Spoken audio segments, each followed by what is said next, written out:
Hey everyone, imagine for a moment that you're about to make a big decision, something like buying a new car or choosing a career path. You probably think you're weighing all the options, being super rational and picking what's best for you, right? Well, what if I told you that you're probably not as rational as you think? And that your irrational behaviors are actually quite predictable? That's the fascinating core idea behind Dan Ariely's incredible book, Predictably Irrational: The Hidden Forces That Shape Our Decisions. This book completely shifted my perspective on why we do what we do. And I promise, it'll make you look at your own choices and those around you in a whole new light. Now, why did Ariely, a professor of psychology and behavioral economics, decide to dive into this topic? His journey is incredibly personal and actually quite profound. When he was 18, a large magnesium flare exploded, leaving 7 days of his body covered in third-degree burns. He spent 3 years in the hospital, wrapped in bandages, and endured excruciating daily bath treatments where nurses would remove bandages from his burnt skin. The nurses, despite their vast experience, theorized that a vigorous sharp tug was preferable to slow pulling because it shortened the duration of the pain, even if it caused a severe spike. But from Ariely's perspective, having experienced it, he knew this wasn't true. He would have suffered less with the lower intensity, longer duration method.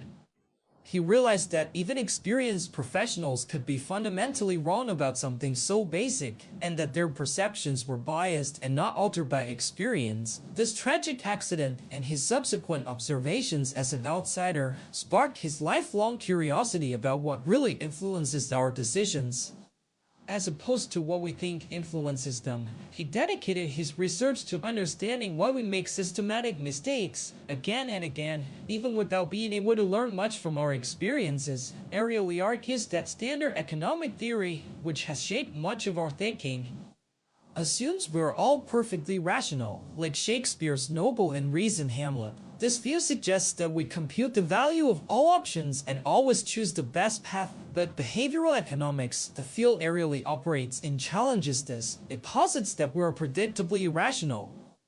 Our mistakes aren't random, they're systematic, rooted in the very wiring of our brains. So what are some of these systematic irrationalities? Let's start with relativity. Have you ever been shopping for something, say, a new television, and found yourself leaning towards the middle-priced option, even if you don't really know its true value? Ariely shows how companies cleverly manipulate us using a decoy option. He gives the example of The Economist magazine subscriptions, and internet only for $59, a print only for $125, and a print and internet for $125. When he presented these options to MIT students, 84 chose the print and internet combo, while 0 chose the print only. But when he removed the decoy print only option, the majority 68% chose the internet only subscription. We don't have an internal value meter, we compare things relative to others. This isn't just about prices, it applies to everything: jobs, vacations, even who we date. Ariely jokingly suggests bringing a slightly less attractive friend at decoy to a singles event to make yourself look better. This predictable irrationality can make us miserable too, feeling jealousy and envy when we compare our lives, salaries, or possessions to others. The key, Ariely says, is to control our circles of comparison and broaden our perspective, like the friend who swapped his Porsche for a Prius to break the cycle of wanting more. Then there's the cost of zero cost. Why do we grab for free items we don't need, or stand in line forever for a free ice cream cone? Ariely and his colleagues found that when offering Lindt truffles for 15 cents and Hershey's Kisses for 1 cent, people largely chose the truffle. But when they dropped both prices by 1 cent, making the kiss free and the truffle 14 cents, suddenly everyone stampeded for the free kisses. Zero isn't just another price, it's an emotional hot button. We forget the downside of free because there's no visible possibility of loss. This zero price effect is why Amazon saw dramatic sales increases in France only when shipping became free, instead of just $1.20. This insight has huge implications for public policy. For instance, making critical health procedures free could drastically increase participation. He even suggests that the pain of paying is relatively insensitive to the amount. This means paying $100 causes pain, but paying $101 doesn't hurt much more, leading to the idea that if friends rotate paying the entire restaurant bill, the collective pain of paying is reduced. leading to more overall enjoyment for the group. This ties into the cost of social norms. Ariely vividly illustrates how disastrous it will be to offer your mother-in-law money for her delicious Thanksgiving dinner. Why? Because we live in two worlds, one governed by warm, fuzzy social norms doing favors for friends, no immediate payback, and another by sharp-edged market norms, wages, prices, explicit exchanges. When you mix them, trouble sets in. His experiments showed that people work harder for free as social request than for a small monetary payment market norm. Once money enters the picture, social norms are pushed out. This is why lawyers would offer free services to retirees but refuse $30 an hour. Even thinking about money can make us more selfish and self-reliant. Companies often try to foster social relationships with customers and employees that then violate them with market norms like high fees or benefit cuts, eroding trust and loyalty. Gifts, though financially inefficient, act as crucial social lubricants that strengthen relationships where cash would destroy them. Ariely argues that social norms, not money, truly motivate people in critical areas like open source software, public service police, firefighters, and education. Speaking of social norms, a fascinating extension is the power of a free cookie. When products are given away for free, people often become less selfish maximizers. Ariely found that when Starburst candies were free, more people tipped them, but they tipped fewer per person than when the candies cost just 1 cent. This suggests that when prices are zero, social norms kick in, making us consider the welfare of others. This also explains why we hesitate to take the last olive from a communal plate at a party instead class when it's a shared resource. Now, let's talk about the influence of arousal. Ariely's most provocative research shows that we're terrible at predicting how we'll behave when in an emotional hot state like sexual arousal, anger, or hunger. In an experiment with male college students, he found that when sexually aroused, they were far more likely to say they would engage in questionable sexual acts, use condoms less, and pursue desires they'd reject in a cold state. This is our Mr. Hyde taking over from Dr. Jekyll. The lesson? We need to be wary of situations that trigger strong emotions and implement pre-commitment strategies, like preparing condoms in advance or putting an angry email in the draft folder for a few days. This leads perfectly into the problem of procrastination and self-control.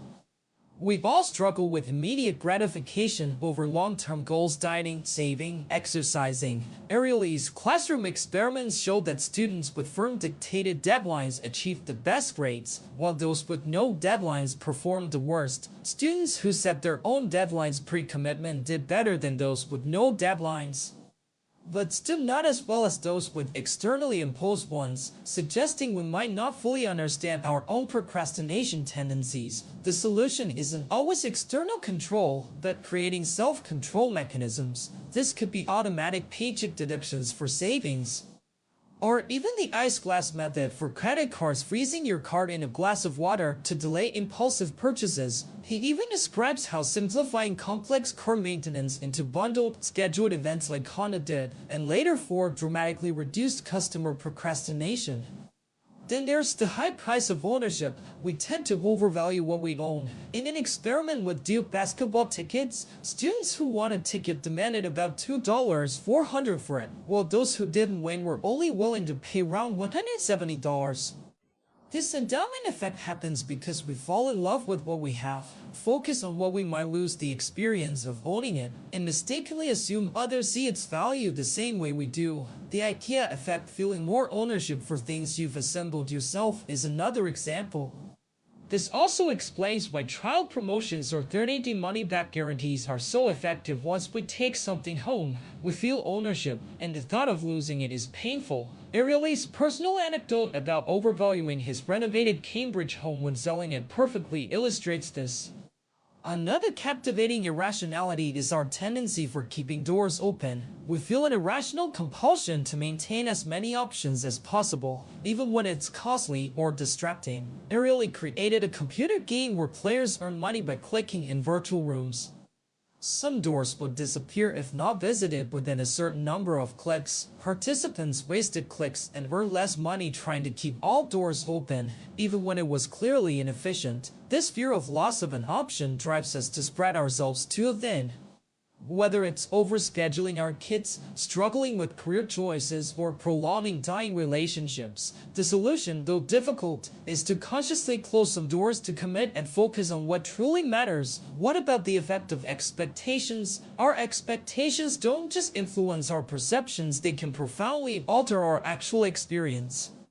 In one experiment, people tasted 2 beers Budweiser and MID Brew Budweiser with balsamic vinegar. When told nothing, most preferred the vinegary MID Brew, but when told beforehand about the vinegar, they overwhelmingly disliked it. If told after tasting, they liked it as much as those who knew nothing. The knowledge before tasting literally reshaped their sensory experience. This is why fancy containers make coffee taste better, why brand names enhance enjoyment like Coke versus Pepsi, and why stereotypes can influence academic performance or even walking speed. Expectations also fuel conflicts, as we interpret the same events differently based on our pre-existing biases. The takeaway here is crucial. Positive expectations can enhance enjoyment and our perception of the world, but we also need to recognize our biases and seek blind conditions to find the truth. Closely related is the power of price. Beyond expectations, price itself can affect the efficacy of a product. Irrational shows that a more expensive painkiller, actually just vitamin C, was significantly more effective than the same pill priced cheaply. This is the placebo effect in action, driven by belief and conditioning. Similarly, higher-priced energy drink led to less reported fatigue and better performance on a puzzle test than a discounted one. This is disturbing because it means that even with vital things like medicine, we might instinctively assume lower quality with a discount and then make it so for ourselves. Irrational shared his own painful experience with the supposedly helpful custom-made job suit for his burns, which turned out to be useless. The miracle cold remedy Airborne lost its magic for him once its false claims were exposed, demonstrating how disillusionment can strip away a placebo's power. Then there's the cycle of distrust. We're increasingly suspicious of companies due to ambiguous offers and bad behavior. Irrational's free money experiment, where people barely stopped to take a free $50 bill, showed a surprising depth of public distrust. This relates to the tragedy of the commons. A few bad actors, by lying or scamming, erode the public good of trust for everyone, making all future interactions harder. This distrust can even make us doubt obviously true statements if they come from a known brand or political party. It even colors our perception of product quality, as shown when people liked a stereo less if they thought its brochure came from the company instead of an unbiased source. Restoring trust, like Johnson & Johnson did with Tylenol, requires transparency and genuine sacrifice. Finally, Irrational delves into the context of our character and why dealing with cash makes us more honest.